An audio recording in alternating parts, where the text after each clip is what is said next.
UDF സംബന്ധിച്ച് ഇപ്പോൾ പ്രിയദർശിനി ബസ്സിലൊക്കെ നൽകിയ ആനുകൂല്യങ്ങൾ അത് വനിതകളുടെ അവകാശമാണ് എന്നാണ് UDF നയം. അതുകൊണ്ട് തന്നെയാണ് ശ്രീ രാഹുൽ ഗാന്ധി ഇലക്ഷന് വളരെ വ്യക്തമായി തന്നെ പ്രഖ്യാപനം നടത്തുന്നത്. അതുകൊണ്ട് ആ കാര്യത്തിൽ യാതൊരു സംശയമില്ല. UDF നയം എന്ന് പറയുന്നത് ഇപ്പോൾ നൽകിയിട്ടുള്ള സൗജന്യ യാത്ര തീർച്ചയായിട്ടും വനിതകൾക്ക് അർഹമായത് തന്നെയാണ് നൽകിയിട്ടുള്ളത്. അത് നൽകിയത് ശ്രീ രാഹുൽ ഗാന്ധിയാണ്. അത് ഞങ്ങൾ നടപ്പാക്കി. സർക്കാർ ആശുപത്രിയിൽ ഇപ്പൊ ഞരങ്ങലൊന്നുമില്ല. ഇപ്പോ ആരോഗ്യമന്ത്രി ഞാനാണ്. ഇപ്പൊ ഒരു ഞരങ്ങലുമില്ല. ഞാൻ മുഖ്യമന്ത്രി സന്ദർശിക്കുന്നുണ്ട്. ഞാൻ പ്രധാനമായിട്ട് ഹോസ്പിറ്റലിലെ സൗകര്യങ്ങൾ പരിശോധിക്കുകയാണ്. പുനലൂരും പത്തനാപുരവും കഴിഞ്ഞു.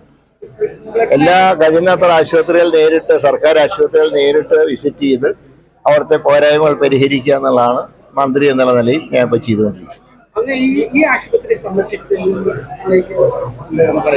ഇത് ഇനിയും ഇതിന്റെ ഇൻകലിന്റെ ഉദ്യോഗസ്ഥന്മാരെ തിരുവനന്തപുരത്തേക്ക് വിളിപ്പിച്ചിട്ടുണ്ട്.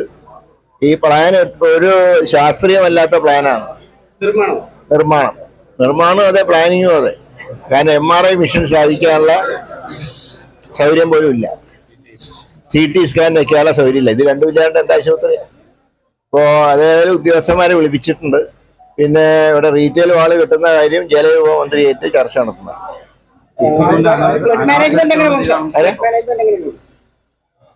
ഇപ്പൊ ഞാൻ പറയാം, ഈ സർക്കാർ വന്നതിന് ശേഷം ഞങ്ങൾ വർക്ക് നടന്നുകൊണ്ടിരിക്കുന്നു. പക്ഷെ പോരായ്മകൾ പരിഹരിക്കണം. അല്ലാതെ ഒരു സൗകര്യമില്ലാതെ ഒരു ഹോട്ടൽ പോലെ കെട്ടിടം കെട്ടിയിട്ട് കാര്യമില്ല. ആശുപത്രിയാണ്. അതിനുള്ള സംവിധാനം ഒരുക്കും.